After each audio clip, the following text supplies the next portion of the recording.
गारठलेल्या उपराजधानीत राजकीय तापमान वाढणार. नागपुरात 8.5 अंशाची नोंद.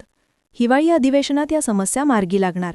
राज्य विधिमंडळाच्या हिवाळी अधिवेशनाला अवघे काही तास शिल्लक असताना उपराजधानी मात्र गारठलीये. नागपुरात 8.5 अंश सेल्सिअस इतकी किमान तापमानाची नोंद झालीये, तर राज्यात सर्वाधिक कमी तापमान गोंदियात 8.2 अंश सेल्सिअस इतके कमी तापमान नोंदवण्यात आले. सोमवारपासून नागपुरात हिवाळी अधिवेशनाला सुरुवात होणार आहे. जमीन घोटाळा, शेतकऱ्यांची कर्जमाफी, नाशिक येथे होणाऱ्या कुंभमेळ्यासाठी वृक्षतोड प्रकरण आणि वाढलेले महिला अत्याचार यासह अनेक विषयांवर सत्ताधारी आणि विरोधकांमध्ये तीव्र खडाजंगी होण्याची शक्यता नाकारता येत नाही. त्यामुळे अधिवेशनातील राजकीय वातावरण चांगलेच तापण्याची चिन्ह आहेत.